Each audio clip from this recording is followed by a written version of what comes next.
Salut frères et sœurs. La Ligue des Champions, on a eu une semaine un peu bizarre. Voilà, ça n'a pas marché comme on l'aurait souhaité. Je vais vous rappeler que je donne mon point de vue. Je ne peux pas analyser tous les matchs de Ligue Europa, il y en a trop. Mais j'ai fait une sélection de 14 matchs. Je donne mon point de vue sur les matchs en général. Je vous donne le coupon expressement parce que on ne néglige rien et les gens n'ont pas beaucoup d'argent pour jouer un match, deux matchs. Cependant, ceux qui peuvent jouer deux, trois matchs, quand je vous donne le coupon, divisez ça en trois équipes et puis jouez. Vous allez voir que vous allez forcément faire rentabiliser, même si ce n'est pas beaucoup, ceux qui ont les moyens. Cependant, ceux qui n'ont pas les moyens, on joue comme ça.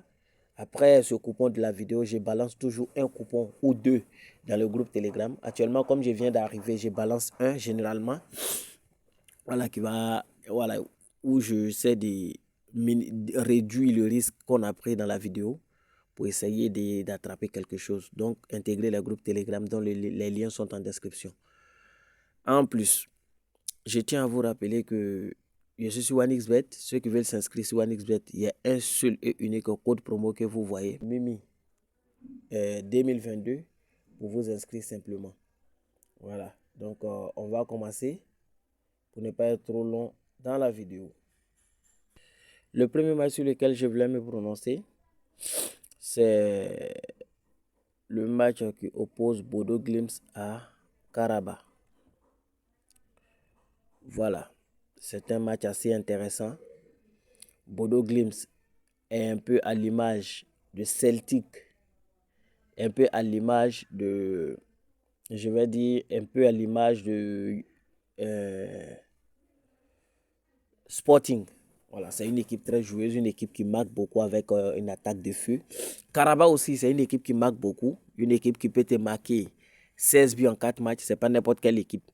Donc, c'est un match dans lequel je vois les deux équipes trouver le chemin des filets, mais Bodo Glimt a arraché la victoire, d'où les 3 buts dans le match. Eintracht Francfort qui va confronter l'équipe de Slavia Prague. Ici, c'est un match qui paraît au départ fermé, mais quand vous regardez, vous constaterez que Francfort, cette année, sur les 10 derniers matchs, ont toujours trouvé le chemin des filets. Et l'équipe de Slavia Prague a marqué dans 9 de ses 10 derniers matchs. Et quand vous regardez le niveau de performance de l'attaque de Francfort, vous comprendrez exactement qu'une équipe marque 2 buts pourrait passer sans problème. Il y a Galatasaray qui joue face à Tottenham.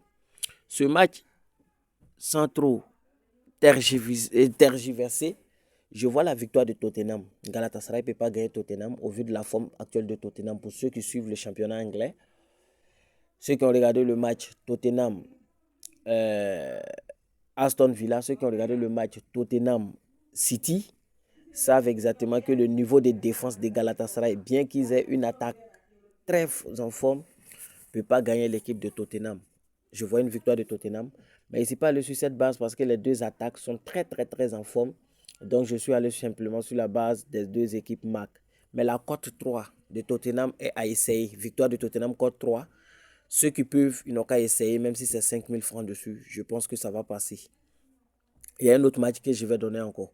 Après ça, Ludogorets qui joue face à Bilbao, 2 ou nul. Et Bilbao marque 2 buts. Pardon, et Bilbao marque 1 but. C'est l'option que j'ai choisie. En réalité, dans ce match, c'est une victoire directe de Athletic Bilbao. Bien qu'ils ne sont pas à leur top niveau, Ludogorets cette année, c'est une pénurie de défense, un problème sérieux au niveau de la défense. Ils encaissent dans pas mal de matchs au niveau de l'Europe. Je ne parle pas de leur championnat. Voilà. Ils se sont fait gagner 2-0 lors de leur dernier match face à chose. C'était face à Anderlecht. Et voilà, je pense que cette équipe-là, ça ne va pas trop. Et cette équipe aussi marque beaucoup. Cependant, Bilbao reste un calibre de l'Espagne. Vous connaissez bien Bilbao. Une équipe qui a une très belle défense. C'est pourquoi je suis allé sur la base d'ailleurs de 2 ou nul. Voilà, Bilbao, c'est la défense. Et vu la forme actuelle des 3 attaquants, je pense qu'ils peuvent trouver au moins une fois le chemin des filets. Donc, Bilbao au nul, Bilbao marque un but. Olympiakos Piri Rangers. Ici aussi, c'est un match très ouvert. Voilà. Je voulais aller sur la base de 3 buts. Mais j'ai limité les dégâts en allant sur la base d'une équipe marque 2 buts, sachant que ça va passer sans problème. Il y a Offenheim qui joue face à Lyon. Ici également, il faut sans dire que je vois une victoire de Lyon directement. C'est vrai que Lyon, ça ne va pas chez eux. Mais euh, ils sont, je vais dire, 50 fois plus en forme qu'Offenheim, malgré qu'actuellement ça ne va pas chez eux. Ils se sont déjà rencontrés en 2018 où le match s'était soldé 3-3 en Europe. Voilà, cependant, il faut savoir que voilà, le niveau de la défense de Hoffenheim, bien que l'équipe soit beaucoup prolifique, voilà, encaisse beaucoup, pas mal de buts. C'est pourquoi je pense que ce match-là, voilà, c'est un match de football où il peut y avoir des surprises, mais Lyon a tous les rudiments pour gagner le match. Je vais simplement sur un ou deux, c'est-à-dire 12, mais Lyon marque un but. Donc si Hoffenheim venait de gagner, il faudrait que Lyon marque au moins un but. Manchester United, PAOK. Bon, directement la victoire de United, on ne va pas trop parler. United, après avoir limogé leur entraîneur, voilà, sont en train de nous montrer qu'ils sont capables.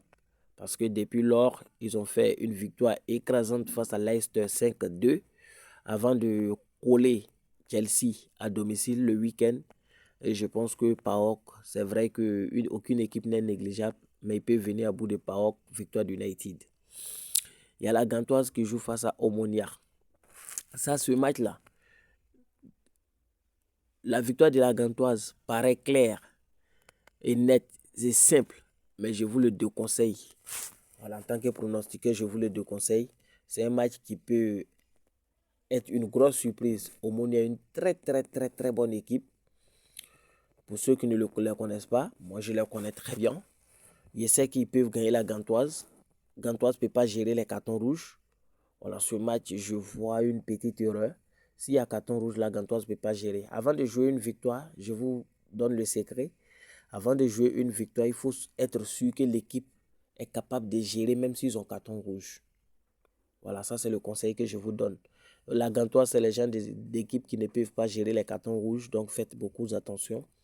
Et donner une équipe marque 2 buts dans ce match, c'est un cadeau. C'est un cadeau, la cote, ne regardez même pas la cote, c'est un très bon pronostic. Je pense même qu'ils vont le faire en première période. Legia Varsovie, Dynamo Minsk. Ici également, au moins une équipe marque 2 buts. Legia et Dynamo Minsk, c'est le jour et la nuit. Legia, le niveau du championnat même, c'est pas la même. Mais en plus de cela, Legia est une équipe très offensive et je pense qu'ils vont gagner très mal cette équipe de Dynamo Minsk. Il y a Betis qui joue face à Celje. Betis n'est pas dans sa meilleure forme, n'est pas dans son meilleur moment. Celje non plus. Betis, au vu de son expérience et de son calibre, au vu des joueurs qu'ils ont, des individualités qu'ils ont, pourrait au moins obtenir le match nul avec 2 buts dans le match. C'est excellent. Et enfin, il y a Guimaraes qui joue face à Mlada. Ici, il n'y a rien à dire. Victoria Guimaraes, c'est l'une des 5 meilleures équipes de Portugal cette année. Et je ne veux pas trop minimiser Boleslav. Sinon, j'aurais même donné une condition de but à Guimaraes, c'est-à-dire une victoire de Guimaraes avec 2 buts dans le match. Mais je ne les néglige pas.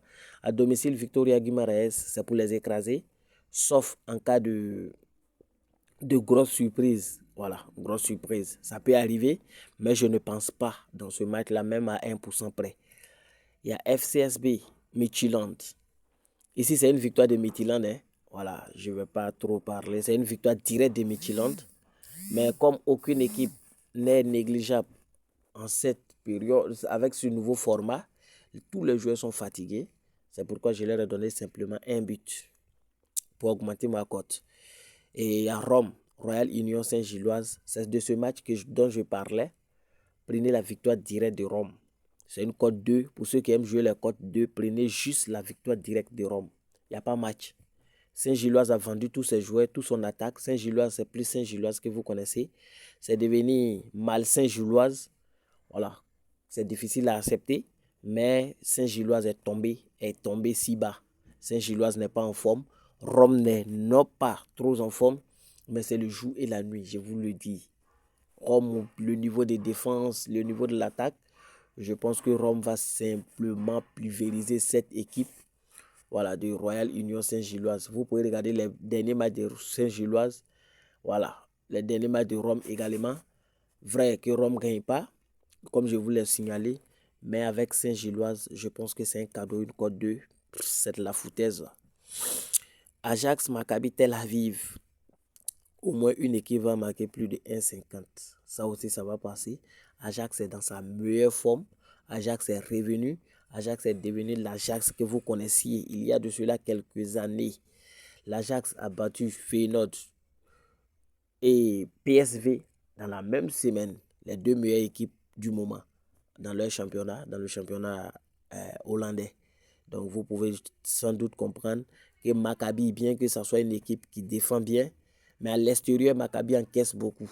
À domicile, ils sont solides. À l'extérieur, ça ne va pas. Je vois 2 buts d'Ajax, mais je n'ai pas négligé Maccabi. J'ai donné au moins une équipe marque 2 buts. C'est une cote 100. Une cote 100, ça se tente. Voilà. Avec une cote 100, une mise de 1500, moi j'ai misé 1560. Ça fait simplement 160 000. Voilà. En cas de victoire, c'est 160 000. Je pense que c'est un excellent coupon. Voilà, je vais le dupliquer et vous le donner. Voilà, je vais vous donner le coupon. Je vais vous donner le coupon. Je duplique le coupon et je vous le donne. Voilà. Quand je duplique, je fais enregistrer le coupon. Je fais enregistrer le coupon. Et je vous donne le code, c'est K. Un 4. K, 4, D3. 4. K, 4, D3. Donc ça, c'est le coupon du jour. Le coupon global. Vous misez. Ceux qui ont les moyens, vous divisez en... C'est 14 matchs. Ceux qui n'ont pas assez de moyens, vous divisez en 2, 7, 7. Vous jouez. Ceux qui ont un peu de moyens, je vous conseille de prendre 4, 4, 3. 4 matchs en haut, 4 matchs au milieu, 3 matchs en bas. Ne mélangez même pas. Prenez ça directement. Vous allez forcément manger. Voilà. Allons dans le groupe pour les autres coupons.